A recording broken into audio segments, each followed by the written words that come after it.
মোহাম্মদ শামি কবে খেলবে ভারতীয় দলে? মোহাম্মদ শামিকে কি তাহলে ফালতু ফালতু শুধুমাত্র জল টানার জন্য ভারতীয় দলে রেখেছে? ভারতীয় ক্রিকেটার ফ্যানদের মনে কিন্তু এটাই এখন প্রশ্ন। ইংল্যান্ডের সাথে 5 ম্যাচ টি-20 সিরিজে প্রথম টি-20 ম্যাচে ইংল্যান্ডকে আমরা ধরাশায়ী করে দিয়েছিলাম ইডেন গার্ডেন্সে। আর ঠিক তারপরে দ্বিতীয় টি-20 ম্যাচে তিলক বর্মার 72 রানের একটা ম্যাচ উইনিং নক, যার জন্যই 5 ম্যাচ টি-20 সিরিজে 2-0 বর্তমানে আমরা এগিয়ে আছি। কিন্তু ভারতীয় ক্রিকেটার ফ্যানদের একটাই মনে প্রশ্ন, শামিকে তো দলে নিয়েছো, সেই ওয়ানডে বিশ্বকাপের শেষে সে খেলেছিল, তারপরে সে দীর্ঘ সময় ধরে চোটের মধ্যে ছিল, সেটা ডোমেস্টিক ক্রিকেট খেলছিল, কিন্তু ভারতীয় দলে সুযোগ পাওয়ার পরেও সে কেন সুযোগ পাচ্ছে না?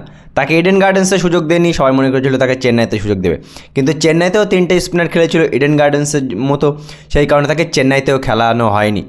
তাহলে কি আগামীকাল মানে 28 তারিখে 28শে জানুয়ারি যে তৃতীয় টি-20 ম্যাচটা হতে যাচ্ছে রাজকোটে, সেখানে কি মোহাম্মদ শামি খেলবে?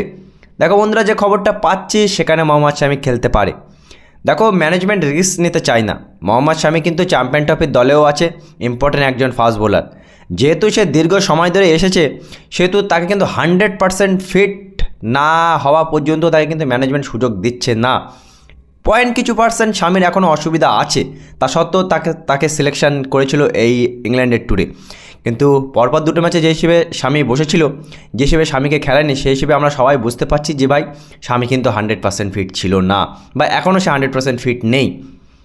সুতরাং ম্যানেজমেন্ট রিস্ক নিতে চায় না, গালাগালি দেওয়ার কিছু নেই ভাই। শামি অনেক দিন পরে কামব্যাক করছে, আমরা চাই সে একটু টাইম নিক।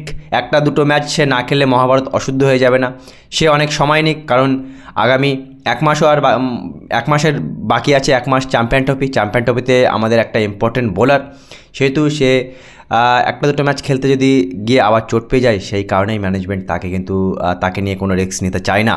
সুতরাং ইডেন গার্ডেন্সে আর চেন্নাইতে প্রথম 2টো টি-20 ম্যাচে সুযোগ না পেলেও তৃতীয় টি-20তে আগামীকালে রাজকোটে কিন্তু মোহাম্মদ শামি খেলছে, যে নিউজটা আমরা পেলাম। বন্ধুরা, নিয়মিত ক্রিকেট আপডেট পাওয়ার জন্য চ্যানেলটি অবশ্যই সাবস্ক্রাইব করবে। দেখা হচ্ছে পরবর্তী ভিডিওতে।